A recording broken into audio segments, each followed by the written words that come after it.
Hi guys, I'm Emily Simonis and I'm 21 years old. I'm from Michigan and here's a portion of my story.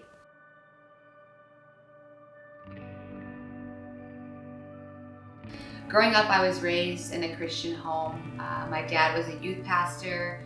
My mom was just heavily involved in the church, and even though I kind of grew up in this atmosphere, this environment, I never was a follower of Jesus. I considered myself a Christian and I was saved at a young age, but I didn't know what it was like to have a personal relationship with him. And so kind of just fast forward, when I getting into middle school, I started to realize that the dynamic between our family was a little off. There was just something not right. And then as I got into high school, I really started to realize that we weren't the perfect family anymore. And I started to discover that there was just something really off, and I soon found out that my dad had an addiction. And so I just started to uncover a bunch of things, and long story short, it just got to a point that it was just really unhealthy for him to be living at the house anymore.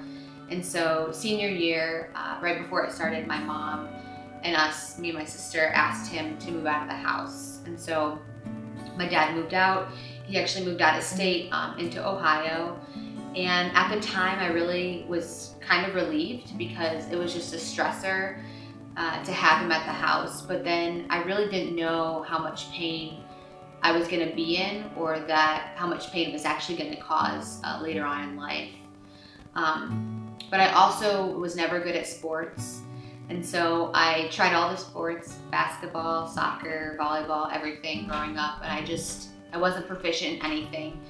But I never really liked the way I looked. I always wanted to look better, I guess.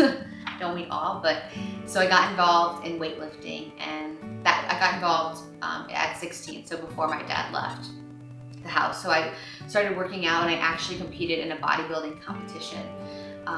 And so that day I competed was like, it was great, you know, being on the stage in front of thousands of people felt wonderful. And I really thought that for some reason this was gonna bring like some crazy like purpose, and I don't even know, to my life. But the day after, I woke up and I was in my kitchen, and for 12 weeks I had eaten the same thing. You know, I was on a diet plan, a meal plan. I was working out, I was doing all these things, and the day after it was freedom. And so I remember going into my kitchen, opening my pantry up and seeing, you know, like Oreos and chips, and I was like, I'm allowed to have this. Like, what am I supposed to eat though? I don't want to gain a ton of weight. I heard people say you gain tons of weight after you compete. But I had no direction, and I truly felt so lonely, and like I felt worse than I did before I competed. So I opened up the pantry and I see Oreos and a ton of food, and I was really confused about if I was allowed to eat this or not. And that day I just felt so empty. Like, I thought this was gonna bring a lot of fulfillment, and it didn't. It left me kind of worse off than I started. So for the next 2 years before my dad left, I was in this vicious cycle of binging and excessively exercising. I gained 25 pounds, I think, in 2 weeks. So I went from 113 to 138, I think that's the right math. And it was crazy. It was crazy, and it really affected the way I saw myself. And so I got body dysmorphia, I was depressed. I mean, you name it, and I had it. And it got to the point where I literally would sleep all the time. I missed a bunch of school. And then on top of that, my dad moving out before senior year just added to it. But not that I knew it was gonna add to it, because I thought that, you know, this was supposed to happen. Dad needed to leave. And so senior year started, so many life changes. And I remember driving to school senior year, I was in sweatpants and a sweatshirt and my little slug bug. And I parked in the car, and I was so upset. I don't even know why. I was so mad at the way I looked, and because nothing fit. I wore sweatpants all the time, and I just remember like banging my hands on my slug bug, saying, God, if you take this away from me, then I'll serve you. And that was the only time I ever really cried out to God throughout my whole life leading up to senior year, was take this away from me, and then I'll come serve you. So it was just funny because that's not how it works. But so I went through senior year and whatnot, and then I kind of just got into college, was still dealing with binge eating, was still excessively exercising, trying all the different diets in the world to help me lose this weight because I had metabolism issues, my thyroid wasn't working properly. I mean, I had so many health issues, and then nothing was working. And so I kind of just did this cycle for years.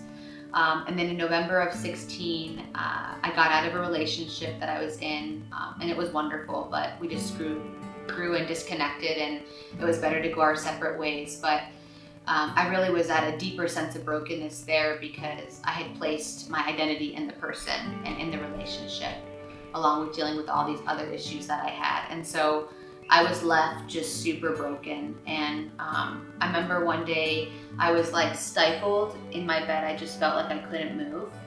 I was overcome with so much like shame, like just feeling awful. I don't even know how to describe it because it was just so terrible. But I log rolled off my bed and I just opened my Bible for the first time in basically forever.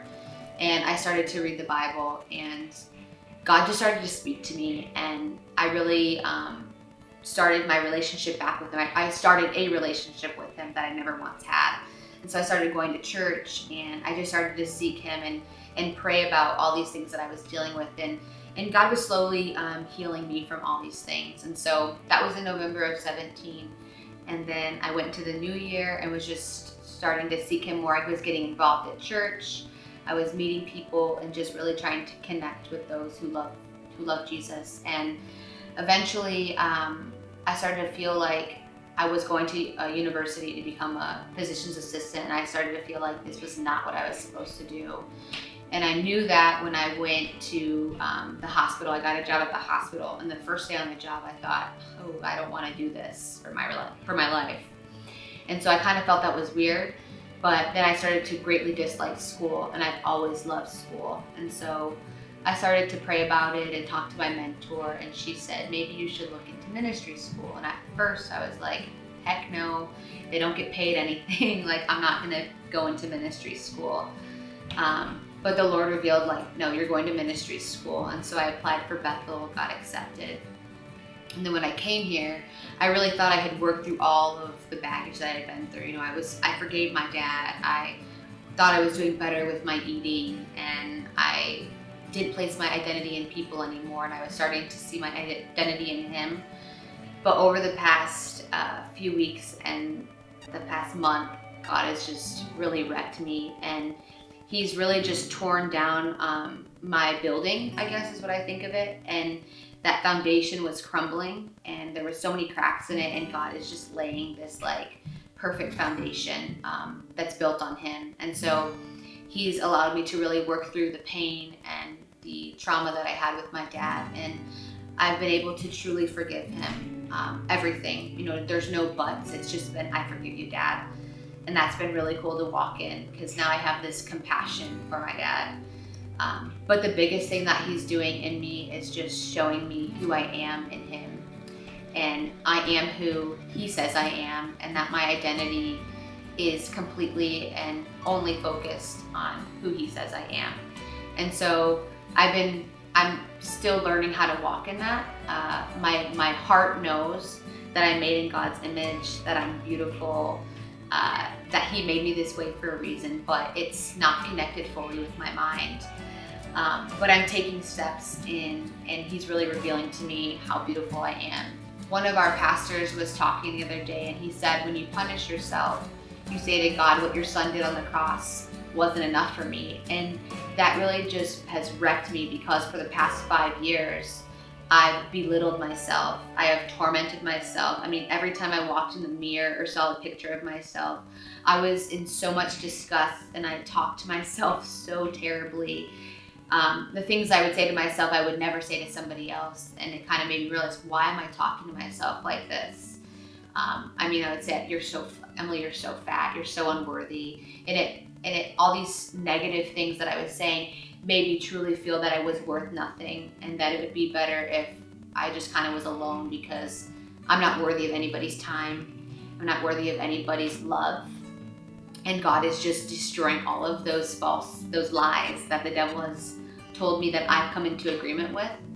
And he's just building my foundation so strongly. And I'm truly just so excited to see how he's going to continue to just transform me and how I view myself, because I know I'm beautiful, and I know that he's made me this way for a reason, and that these chains that I've carried for so long are just being stripped off of me. And I know I'm walking in freedom, and it's just learning how to continue to take the steps even when I don't feel like I'm as free as I really am.